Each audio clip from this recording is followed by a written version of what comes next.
Tonight, behind the chaos, Donald Trump's big night after Ted Cruz is booed off the stage for refusing to endorse him.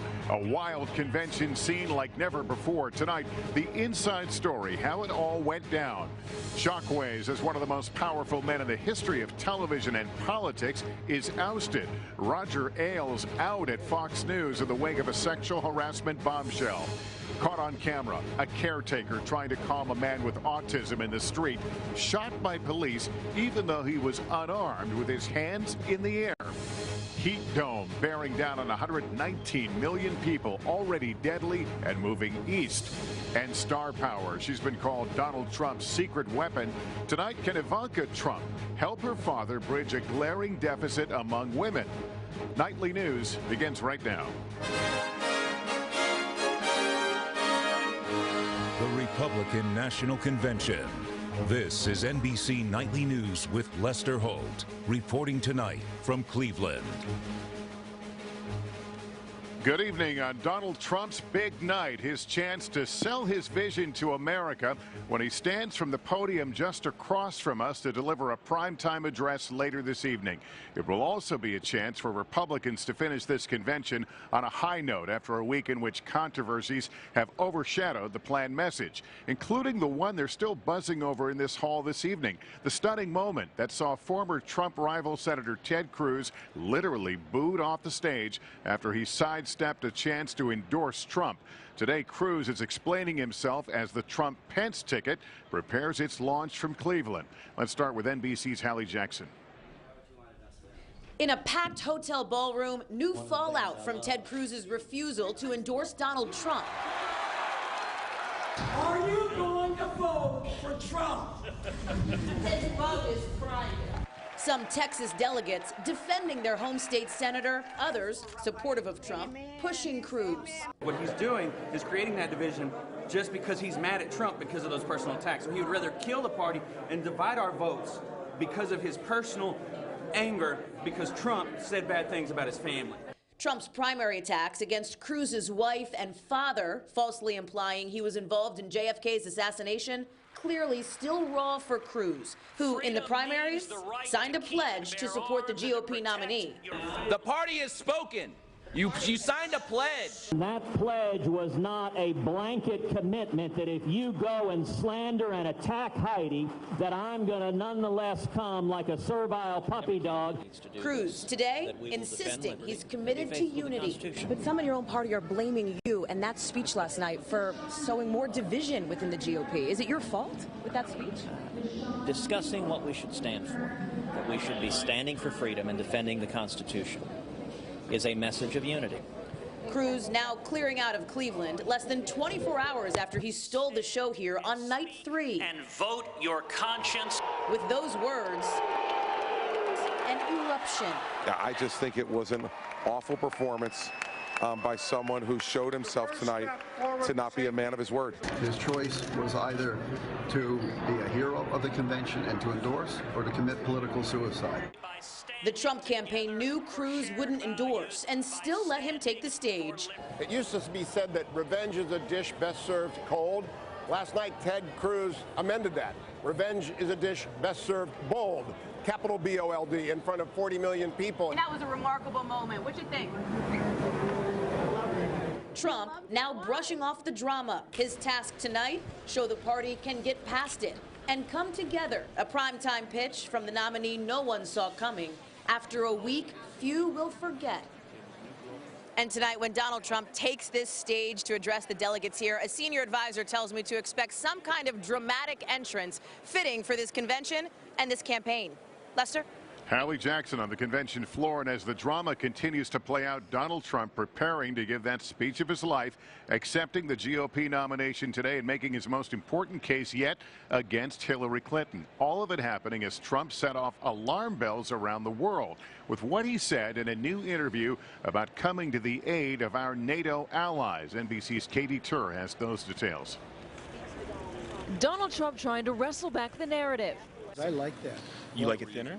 Just make sure nothing goes wrong. Officially accepting the nomination tonight with an address expected to lay out a Trump presidency. One theme, Americanism over globalism. The campaign saying the speech will be run through plagiarism software, hoping to avoid another embarrassment after Team Trump admitted a portion of Melania's speech was plagiarized. Just one moment in what has been an unruly and raucous convention. Melania absent since the speech flap, expected to be back in the family VIP box, watching as Ivanka introduces Trump. I am terrified. I'm terrified. I've never spoken in a stadium like this, but really I just want to make sure I do a great job for him. The ongoing drama between Trump and Ted Cruz drowning out comments the candidate gave to the New York Times, saying he'd consider not backing NATO allies who don't pay their fair share. I would be absolutely prepared to tell those countries, congratulations, you will be defending yourself, Trump said. That drawing a sharp rebuke from NATO Secretary General Jens Stoltenberg. Solidarity among allies is a key value for NATO. This is good for European security and good for U.S. security, he said. We defend one another. Breaking the decades-old treaty, seen as a firewall against Russia, could invite more hostilities in the region. Republicans denounced the comments. Representative Peter King argued Trump will evolve. When you start seeing national security briefings, are you confident that he might change some of his tone on this? I think every presidential nominee, once they start getting those briefings, it's a bit of a wake-up call. And though Trump is now officially the nominee, he'll have to wait until Hillary Clinton gets the nomination before both will start to get their national security briefings. Lester? All right, Katie, while most others who have been using the podium behind you have used it to attack Hillary Clinton, the job of telling the Donald Trump story, the personal story, has largely been left to his kids. I spoke to two of his sons, Donald Jr. and Eric, earlier today. Eric, you may recall, was the next speaker up after Ted Cruz was booed from the stage, and he described to me what that moment was like as he waited in the wings. Yeah, well, I was probably 12 feet away from him. It was amazing, you know, the whole auditorium halfway through his speech starts chanting Trump, Trump. I mean, the place was electric. It almost sounded like a hockey game. I mean, it was amazing. And then, you know, a couple minutes later, I think people are waiting for the build-up, waiting for the build-up, waiting for that endorsement. He doesn't do it, and he literally got booed off the stage. Did you enjoy the moment of him being booed off stage? Was there a certain satisfaction there? I mean, I was shocked that he did what he did, that he comes to a convention. He doesn't really support the candidate, right? I mean, the Republican Party has one goal, and that's to beat Hillary Clinton. I was kind of surprised by him not doing that. How you doing? The Trump siblings have been intimately involved in campaign strategy, and I asked oldest son Don Jr. if he had offered advice for his dad's primetime speech. So you're a son. So, Dad, tonight you need to do... Making sure we're talking about party unity, making sure we're talking about conservative values, freedoms that conservatives hold so dearly, and that he's going to be talking about those. You and your siblings have been very effective this week trying to paint a picture of your dad, you know, the dad that you know. At the same time, when you think about a president, strength is obviously important, but we also sometimes look for our leaders to be compassionate, to console us during national tragedies. We saw President Obama in Dallas a week or so ago. We haven't seen that Donald Trump. Is this a man that can cry? Can he emote? Can he wrap his arms around the country at times of crisis? And those who know him best are, ourselves, his kids, his grandkids, his very close friends. You hear about it last night. That's the guy that he is. I think we can talk about that to an extent. I think you'll hear about that from Ivanka tonight. I think we want to see it. Yeah, well, listen, we do, but there also comes a time, Lester, where you actually have to lay the hammer down. You can't talk about everything with white fluffy pillows and everything's beautiful. That's not the world that we live in. And my father understands how serious the situation is. So there's a time and a place for all of that, and he can do it better than anyone. Have you ever seen him cry? I have. I've seen him be very emotional. I've seen him be very compassionate. And again, not just to his family, because that's family, but to his employees that he's taken care of and that have worked for him and given him so many years of dedicated service. Part of my conversations with Donald Jr. and Eric Trump this afternoon. I want to bring in now Chuck Todd and Savannah Guthrie. Savannah, let's briefly go back to the Ted Cruz moment. Before that, he was getting a rousing reception from this crowd and a speech. I think when you saw it, I think I remember you said it's Ted Cruz 2.0. Yeah, it was Ted Cruz 2.0, and also I said 2020, perhaps an audition for the election in 2020. But it wasn't the Ted Cruz we saw on the stump during the primary. This was a Ted Cruz talking about broadening the appeal of the Republican Party. He said the Bill of Rights protects gay and straight. He invoked Lincoln signing the Emancipation Proclamation and the passage of the Civil Rights Act. So it was clear that he had this speech that he thought would really position him well. What is also clear in light of what happened is that he badly miscalculated this room. Things went a little sideways. Chuck, let me turn to you. The speech tonight. Two audiences, the one behind us and the one sitting in their living room. You know, it's interesting. Donald Trump's never really worried about the audience in the living room as much when he's done these rallies, and you know, because he feeds off of energy in these halls that he gives, and they're tremendous events when you're in there, and they're very electric. And boy, this convention, because really of the Cruz moment, has suddenly gotten electric, and you can tell that Trump's going to feed off of it. But I think that's his challenge tonight. Don't get too caught up inside here and still talk to the audience abroad and try to broaden your appeal. And I think that's going to be, look, this is a big challenge for him, because the other thing he doesn't want to do is be too un-Trump-like either. So I think this is a very tough challenge for him. All right, Chuck and Savannah, see you both at 10 Eastern for our primetime convention coverage. There is some breaking news tonight in the worlds of media and politics. Now official, Roger Ailes, a giant figure behind the scenes in television and the GOP, has been ousted from his job as the head of Fox News Channel in the wake of a sexual harassment lawsuit by a former Fox News anchor. And tonight, Rupert Murdoch himself is stepping in. NBC's Ann Thompson reports of the shockwaves being felt right now. Roger Ailes, one of the most powerful men in news and politics, is out. The former Fox News chairman and CEO toppled following accusations of sexual harassment, first made in a lawsuit brought by former anchor Gretchen Carlson. Then this week, reports that Fox star Megyn Kelly told investigators Ailes harassed her when she was a young correspondent in Washington.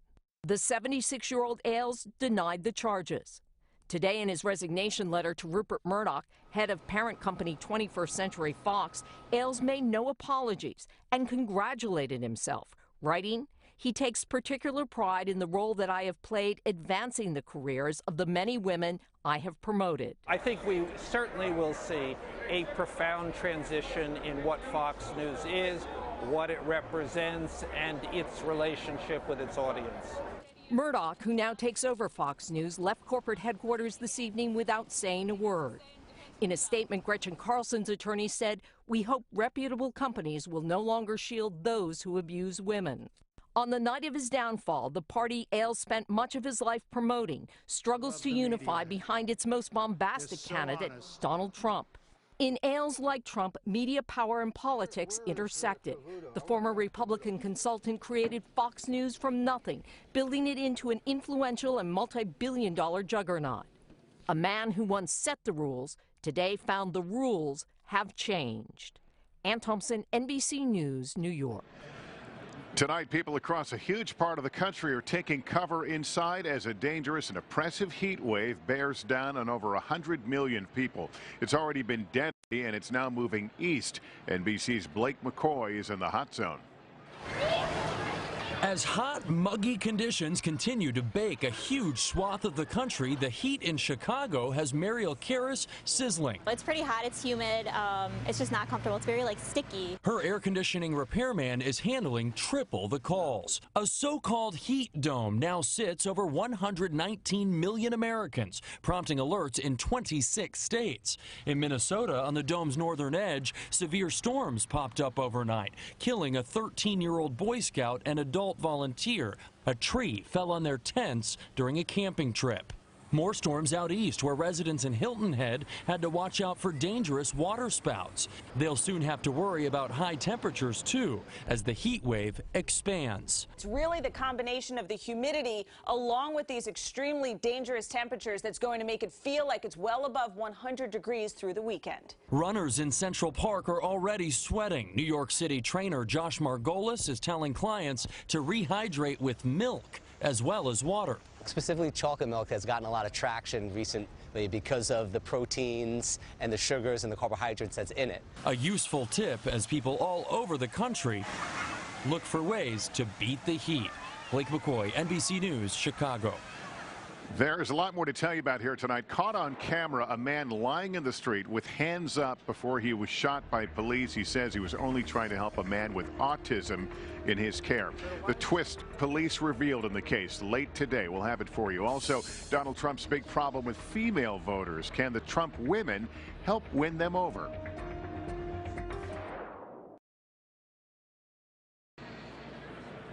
Back now with a new video reigniting national outrage over the use of police force. It shows what happened before and after North Miami police shot an unarmed man trying to help a patient who strayed from a group home. Late today, it was revealed the victim wasn't even their target. Now it's got the Justice Department's attention. NBC's Kerry Sanders has details. Cell video shows Charles Kinsey, a behavior specialist, on his back, hands in the air. By his side, a 23-year-old autistic man he was trying to help. I see a white male down on the ground with a gray shirt, with a black male in a green shirt. Police say they were responding to a man threatening suicide with a gun, but Kinsey yelled there was no gun.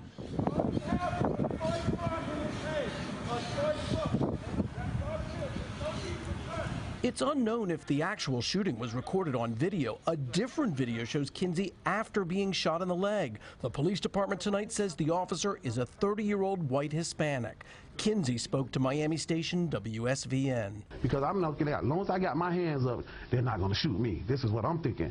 They're not going to shoot me. Wow, was I wrong? The North Miami police chief says the state will now investigate. I personally have questions. I assure you, we will get all the answers. The police union says the officer thought Kinsey was in danger with the autistic man at his side and shot to save him, but the officer missed his target. I'm in shock. U.S. Representative Frederica Wilson. We say to our boys and our men, if you've ever stopped by the police, freeze. What could have saved him from being shot?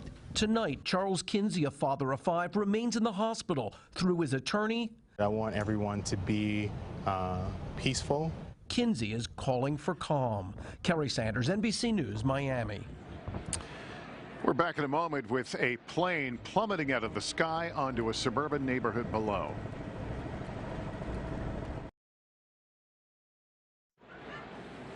A pilot was killed today when a small plane crashed in a Chicago suburb. Investigators say it hit the street and set a nearby home on fire.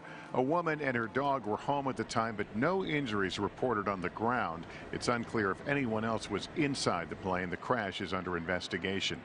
With the Rio Olympics just 15 days away, Russia's track and field team has lost the appeal to overturn its ban from the games. This comes as the International Olympic Committee weighs a ban on all Russian athletes over state-sponsored doping allegations. Meanwhile, in the Olympic host city, anxiety builds as Brazilian police say they've arrested 10 people suspected of plotting a terror attack. There's late word tonight from the NBA and new fallout from the firestorm in North Carolina over that state's law that limits anti-discrimination protections for lesbian, gay, and transgender people. Months after the heated protests and boycott, the league says it's moving the 2017 All-Star game out of Charlotte. A new location will be announced soon. When we come back, the women in Donald Trump's life and why his presidential hopes may hang on them.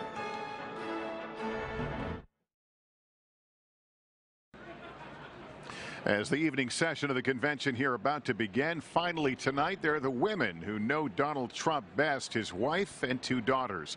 By the end of the night, all 3 will have made a case to the RNC for him to be the next president. But can they sway the many other women polls show are reluctant to vote for him? Our Cynthia McFadden takes a look.